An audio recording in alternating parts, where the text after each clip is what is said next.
warahmatullahi wabarakatuh.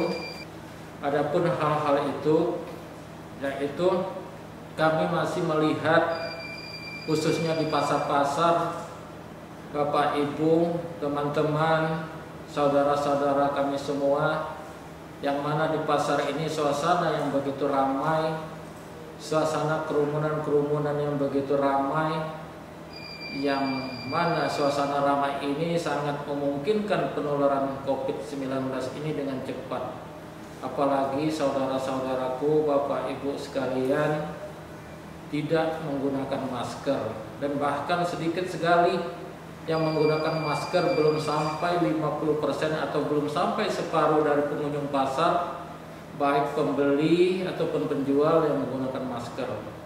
Maka dari itu kami menghimbau kembali, jika keluar rumah, pergunakanlah masker dimanapun itu berada. Karena dengan masker ini menjadi penting, menjadi kunci dalam memutus rantai penularan penyakit ini yang terus berlangsung sampai saat ini di tengah-tengah kita. Maka dari itu, pergunakanlah masker dimanapun berada. Keluar rumahlah jika penting, kalau tidak penting jangan keluar rumah. Dan tetap menggunakan masker pada saat keluar rumah. Kami tahu bahwa pemakaian masker ini adalah tidak nyaman. Siapapun juga pasti tidak nyaman menggunakan masker. Tapi pikirkanlah bahwa ketidaknyamanan itu jauh lebih besar manfaatnya. Jauh lebih besar manfaatnya dan keuntungannya, kita dapat menjaga kesehatan kita dan menghentikan penyebaran virus corona ini, khususnya di Provinsi Sumatera Selatan yang kita cintai. Kedua, untuk tetap menjaga jarak dalam hal terutama berbicara, terutama dalam pertemuan-pertemuan, jangan kurang dari 1 meter, dan bahkan jika lebih baik lebih dari 1 meter lebih baik, karena virus ini sangat efektif menular dalam jarak kurang dari 1 meter. Apalagi orang yang kita ajak berbicara tidak menggunakan masker, dan kita juga tidak menggunakan masker, sehingga penularan akan pasti terjadi apabila orang yang kita ajak berbicara atau kita yang berbicara menderita penyakit ini. Sekalipun gejalanya tidak tampak di kita, sejatinya kita mengandung virus dan bisa menularkan kepada orang lain. Oleh karena itu, jaga jarak itu merupakan hal yang sangat penting. Kemudian ketiga, kami mengingatkan juga bahwa penyakit ini sesungguhnya tidak ada obat secara spesifik, tidak ada obat secara khusus. Karena itu mutlak juga dibutuhkan daya tahan tubuh atau kekuatan tubuh kita untuk melawan virus ini manakala masuk ke dalam tubuh kita. Oleh karena itu, sekali lagi kami mengingatkan, tingkatkan daya tahan tubuh kita melalui makanan-makanan yang bergizi, makanan yang tidak perlu mahal tapi nilai gizinya baik. Kemudian makanlah banyak sayur dan buah, karena sayur dan buah itu sesungguhnya mengandung vitamin yang dibutuhkan oleh tubuh untuk meningkatkan daya tahan tubuh kita. Istirahatlah atau tidurlah yang cukup, kemudian rajinlah berolahraga atau beraktivitas fisik, dan yang paling penting adalah tidak stres. Jadi tetap tenang, tidak usah panik dalam menghadapi penyakit ini, penyebaran penyakit ini.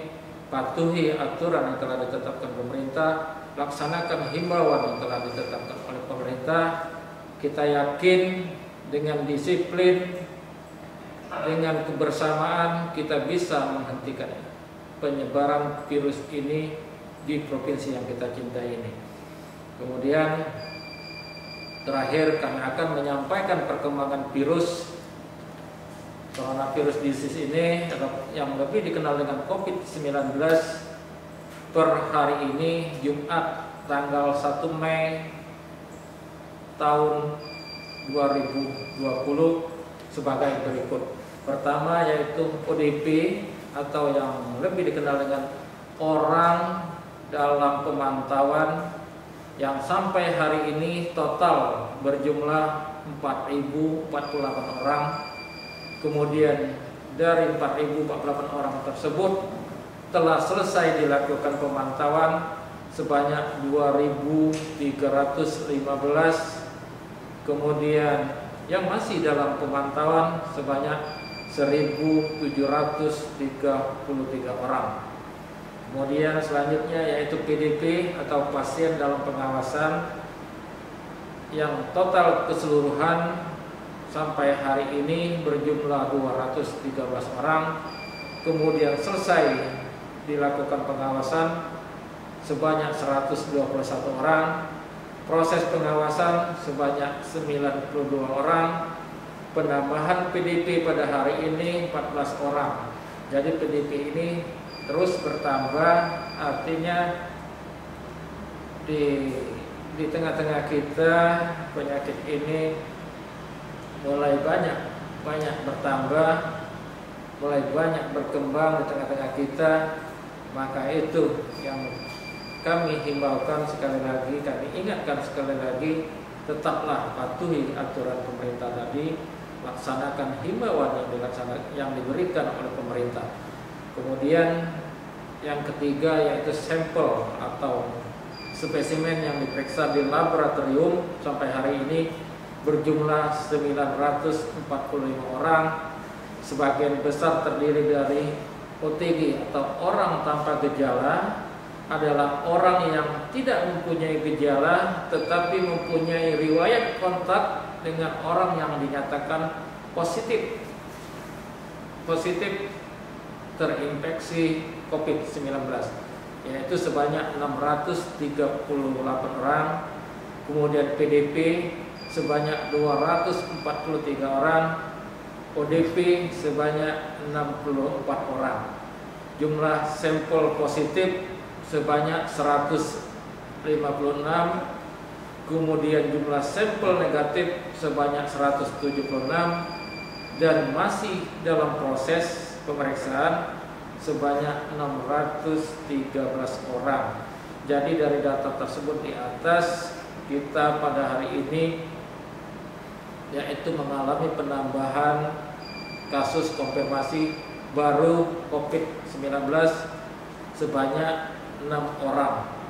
Jadi yang dimulai dengan nomor urut kasus 151 sampai 156, yang terdiri dari 3 orang laki-laki dan 3 orang perempuan, yang berasal dari Palembang 2 orang, kemudian dari Musirawas 2 orang, Lubuk Linggau 2 orang, dan semuanya adalah status kasus lokal. Jadi semua kasus ini didapatkan secara lokal dan tidak ada riwayat bepergian ke tempat lain atau ke tempat provinsi lain, kabupaten lain yang ada kasus COVID-nya.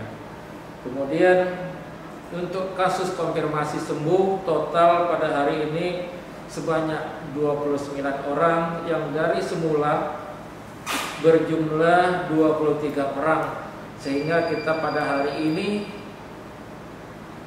ada penambahan kasus sembuh sebanyak 6 orang, yang berasal dari 4 orang dari Kota Palembang, kemudian 1 orang dari Lubuk Linggau. Teman-teman yang kami hormati, masyarakat yang kami cintai, perlu kami sampaikan tadi pesan dari manajemen Bank Sumsel Babel bahwa dari 6 orang yang sembuh ini merupakan 1 orang merupakan dirut Bank Sumsel Babel yang hari ini telah dinyatakan sembuh. Kemudian yang terakhir yaitu pasien meninggal, pada hari ini tidak ada penambahan kasus meninggal. Semoga ke depan tetap tidak ada penambahan kasus yang meninggal ini. Demikian yang dapat kami sampaikan. Terima kasih atas perhatiannya. Sekali lagi kami mohon kebersamaannya, kami mohon kesadaran dan kedisiplinannya agar kita bisa menghentikan penyebaran virus ini dan kita bisa kembali ke aktivitas normal lagi. Demikian, terima kasih. Wassalamualaikum warahmatullahi wabarakatuh.